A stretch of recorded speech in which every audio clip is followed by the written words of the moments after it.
Welcome to Spearfish. I know nothing about Spearfish, so I guess we'll see what we can figure out about it as we're driving through. It doesn't look like an enormous town. Didn't announce a population for us. We've got the Black Hills State University, the DC Booth Fish Hatchery, which is what we're heading for. Wake up with the sun in our eyes. Sally forth, no need for goodbyes. Journey calls, let's roll the dice. Every mile a new surprise. And I think that's a Lookout Mountain to the right. It's a well-kept town, by all appearances. Beautiful houses here. College town, so it should be pretty fun. Looks like this is going to be Main Street. Yep, Main Street, that's what it is.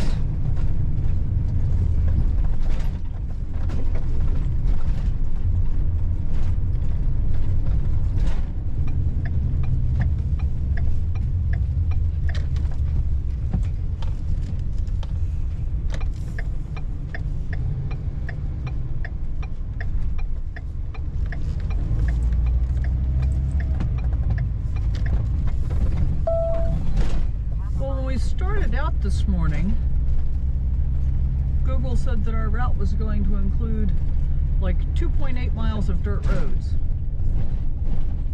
which doesn't seem to be the case any longer.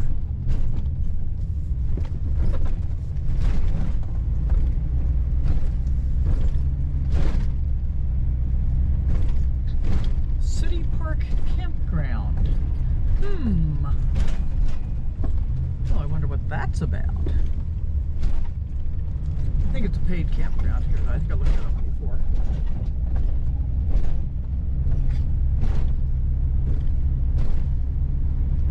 But it's only 1:23 in the afternoon.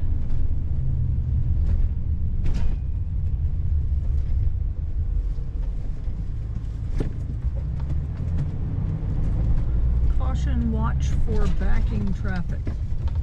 Campground road closed to through traffic. I don't understand what that means.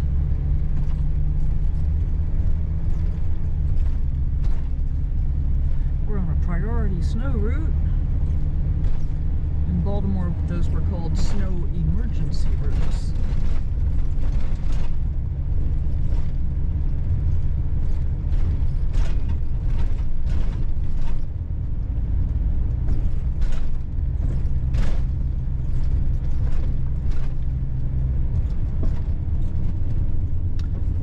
Pedestrians.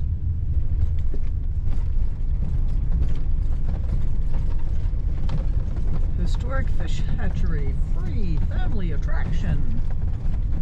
No pets beyond this point. Okay, I do not understand this. Drug-free zone.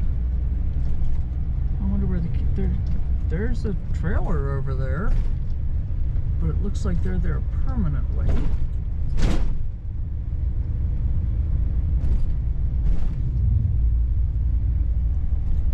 That looks like parking, not camping.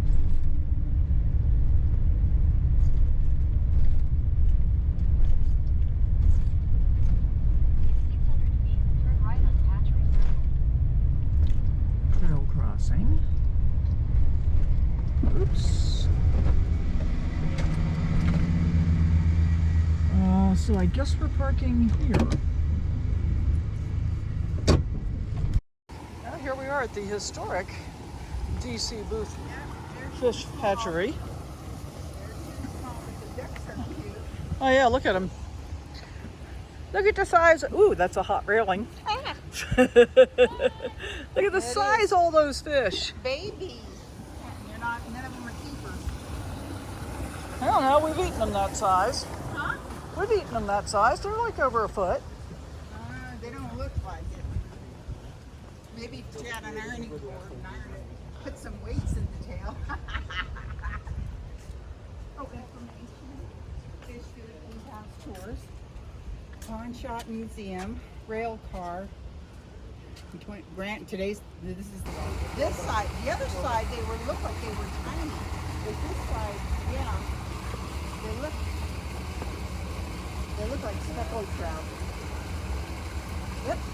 Yeah, well, I mean, the ones on the other side, we catch rainbows that size all the time. Well, these look more like keepers. The other ones didn't. They look pretty small. They might be. These don't look like any kind of trout I've ever eaten. I've never eaten a trout that big.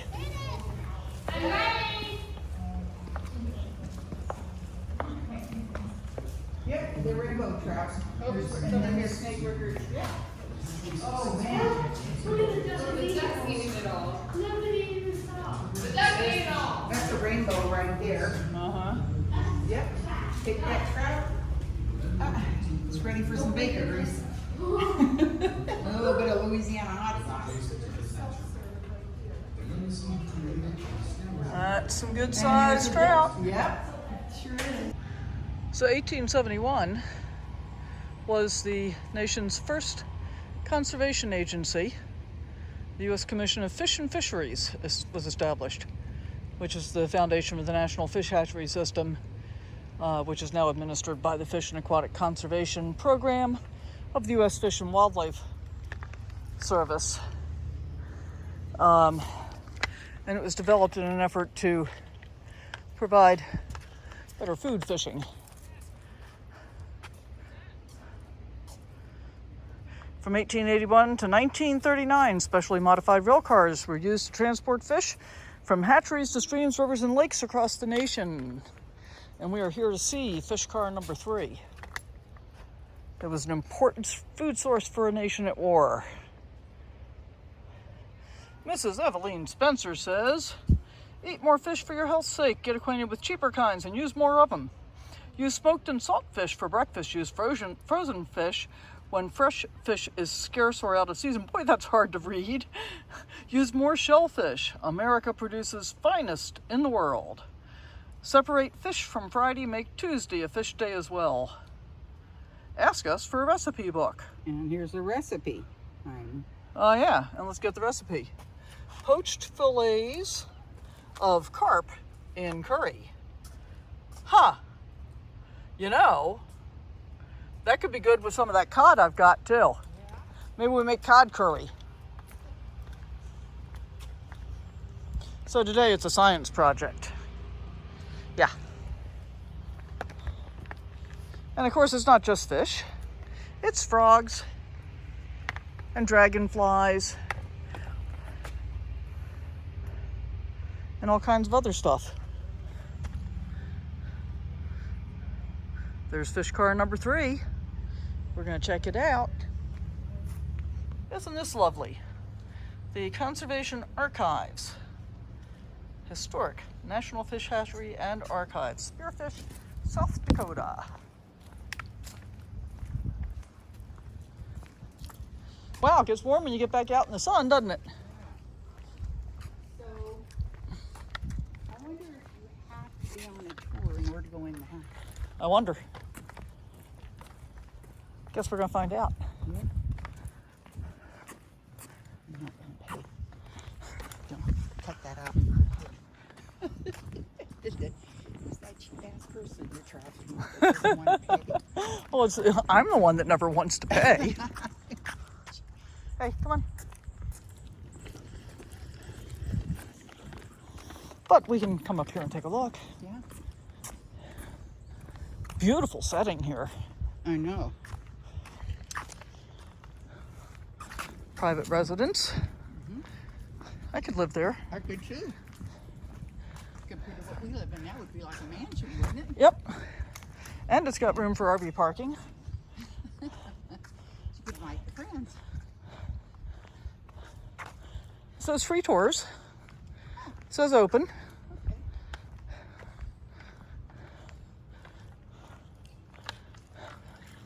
Built in 1905 with hot water radiation heat and concrete sidewalks.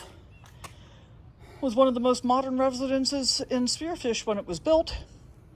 And behind the house is a beautiful garden named after Ruby Booth, the wife of DC Booth. She was a music teacher at the normal school. Do they have an abnormal school too, I wonder? Or just a normal school? Now Black Hills State University. At home on the hatchery, she maintained lovely gardens that also supplied food and herbs for her family. Had a talent for hospitality and entertaining, and lawn parties were common, usually in conjunction with a school activity, club or church meeting, or hatchery business. Take a walk through Ruby's garden to explore 1905 period plants and relax on one of the benches to enjoy the peaceful setting. Come on, Kit. And the Booth House, of course, is on the National Register of Historic Places. It was too difficult to try and record inside. There were a couple of other people that were doing the same tour with us, but you can get a pretty good idea that these people were living a comparatively opulent lifestyle for this time period. They had nice furnishings, they had a big kitchen, a pantry. I mean, look at this. Pretty nice, huh? Back door out to the garden. This is one of the bedrooms. And the bathroom was, you know, good size tub, a commode, the sewing room.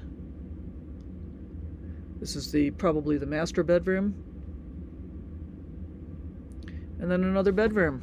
It was very nice. I was glad we got the chance. Okay, well, we came, we visited the fish hatchery, and now we are moving on. Our next destination, we're going to drive all the way to the center of the United States. It's 14 miles from here.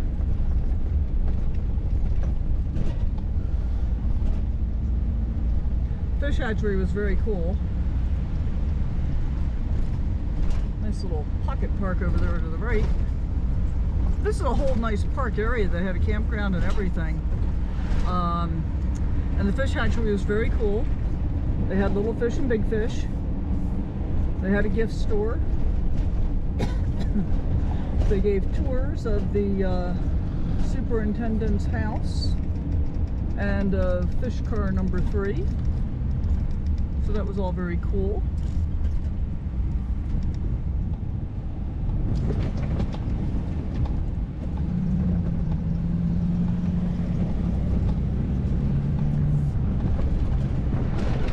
Wandered around there for quite a while. Going on 3 o'clock, so our timing is pretty perfect. We should be parking hopefully by about 3:30 or 4 today. And because we decided to go get Subway sandwiches when we were in, I thought it was Lead, but I heard somebody here call it Lead. I think we were talking about the same place, although I don't know for sure. I've got dinner all sorted out and ready to go when it's time for dinner.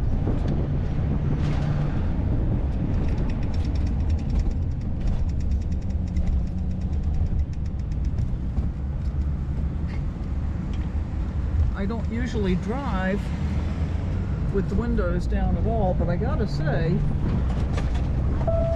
I got the air conditioning on full blast and the windows open, and it feels pretty good. I'm gonna have to close them in a minute though, because there'll be way too much wind coming in. So once again, this is downtown Spearfish. Oops. And we've seen this part before. Welcome to Belle Fourche, or is it Fourche? F-O-U-R-C-H-E. I have no idea. But we still have 5 miles to go to the center of town. Well, that's interesting. A mile ago, the wind was blowing from east to west, and just now it was blowing from west to east. Very strange.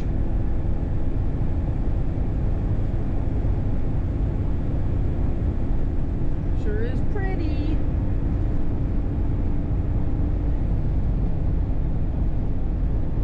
Blue skies, ice cream and fudge in 4.5 miles.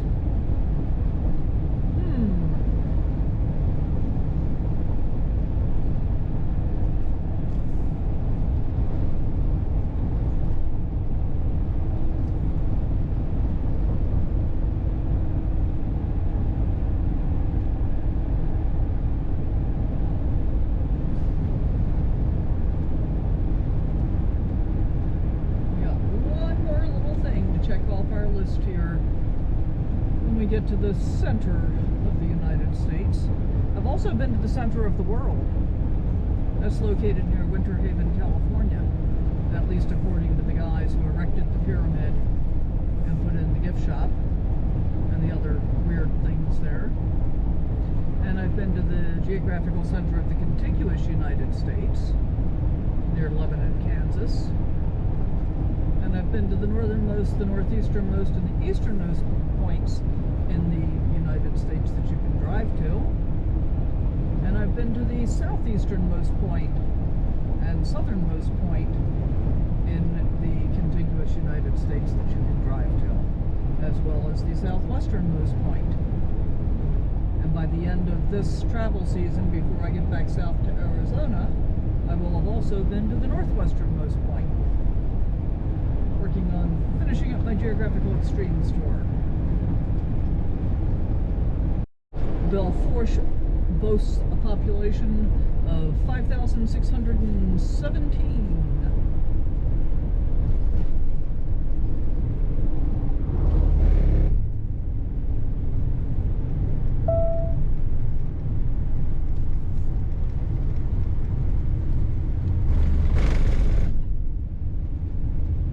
I guess they want to slow you down for the traffic lights.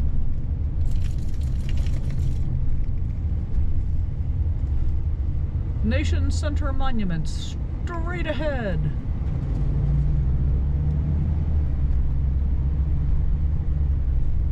And apparently we're not terribly far from Wyoming at this point. Oh, come to think of it, isn't Devil's Tower Wyoming? So I guess we'll be in Wyoming tomorrow. There's a big old Class A for sale over there across the street. I can't imagine anything that big. Although, I was looking at a Super C on a YouTube channel last night and thinking, you know, and although that could be very, very cool and a lot more living space, it would also be much more expensive to maintain, harder to park, yada, yada, yada, much more expensive.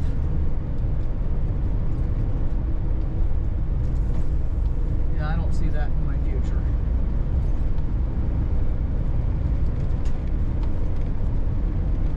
And you may get a more long-haul capable truck platform in that configuration, but you know, an RV is an RV, and it's still an earthquake rolling down the road with plenty of things to rattle apart and fall off. Right, Kit? Isn't that right?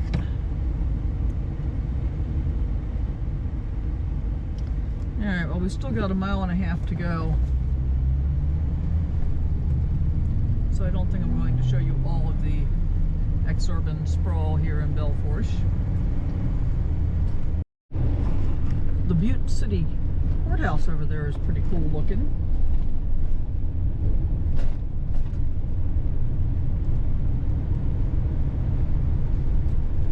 I wonder if we're going to be able to park at the monument down here, I hope.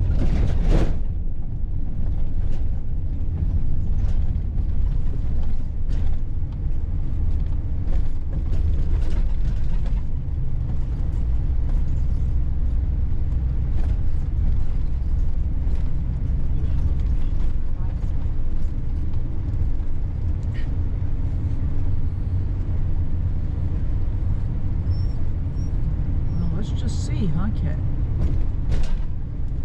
Let's just see. I think I looked. I think there is parking here. Yeah. Okay. Okay. Alright, well here it is. The geographic center of the nation. With the whole compass rose thing going on. East. We're in Belle Fourche, South Dakota. That's how they say it here. And we're going to walk all the way around this monument. Get sniffing something over there. And then we're going to go up and stand on it. Come on, kid. And And we're going to come up from the western side. Doesn't say you can't. Noah. Okay, so this says, guys, this says it is the center of the nation, but it is not indeed the center of the nation. The center of the nation is actually about 20 miles away from here. And I've got a picture that has the exact location of the center of the nation. And as I have discovered, it is on private property and it's not terribly accessible. So we're going to pretend that this is indeed the center of the nation. That's what we're pretending. So Kit and I are sitting in the ostensible center of the United States. We're still on the property here at the monument, which is also the visitor center in Belle Fourche. And this is the Buckskin Johnny cabin, which was built in 1876. It was the first in this vicinity, and it was built by John T. Spaulding and his brother-in-law, Thomas J. Davis, as a home for himself and Mr. and Mrs. Lucinda Davis and family. Now, isn't it interesting that they listed it as Mrs. Lucinda Davis? That's pretty unusual. It was located on Lower Redwater, 2.5 miles southeast of here, from logs felled in the Black Hills and hauled by team to the original site. The cabin was donated to the Belle Fourche Lions Club by Mr. and Mrs. William Helmer to be moved to the city of Belle Fourche and restored to as near the original as possible by the Belle Fourche Lions Club as a historical monument to the early day frontiersmen. The sign was erected by the Black Hills Lions Century Club, I think that says, in 1963. It is also worth mentioning that these interior shots make it look much bigger than it actually is. I was using a wide-angle lens. Nice benches, nice surrounds for the trees. Very much the cowboy rodeo theme here in downtown Belle Fourche. Yeah, pretty nice. I think I spy an ice cream cone up there. In 150 feet, turn left. I do spy an ice cream cone up there.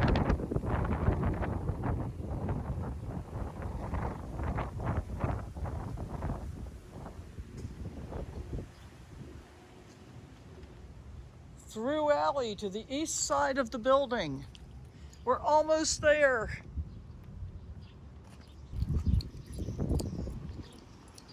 All right, you gonna show us where to go, Kit? You gonna show us where to go? Get moving. Best ice cream in town, it says. Okay, we'll choose this store. Ice cream for all. Your destination is on the left. Good to know, I think we've arrived.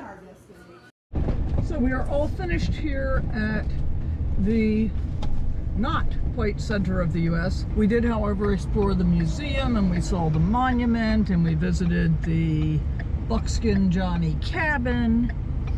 And then we walked down quite a ways, a quarter mile or so, I guess, and got ice cream. And it was yummy. And now we are going to be on our way to our destination for the evening.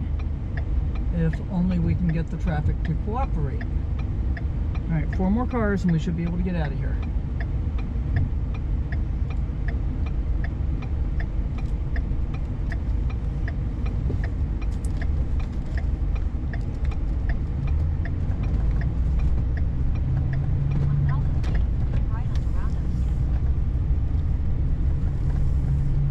Look at that big old elk right there.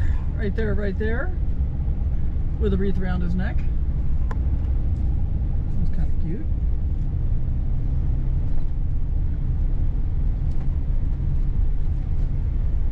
Cute little town.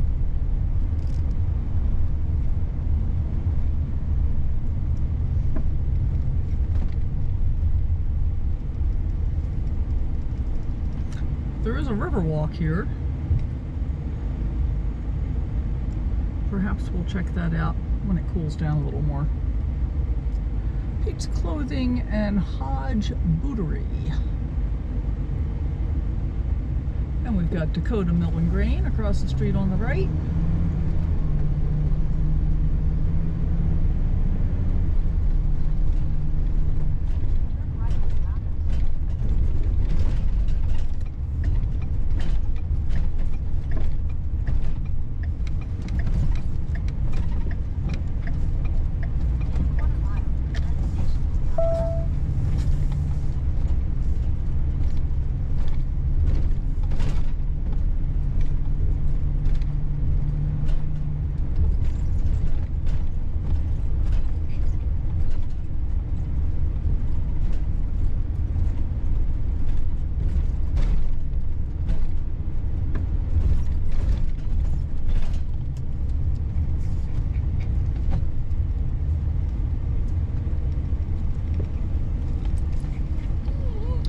South Dakota big bridge improvement grant.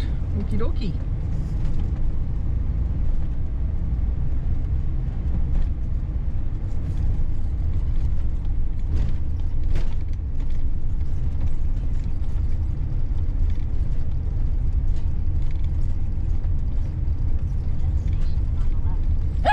Okay, kid.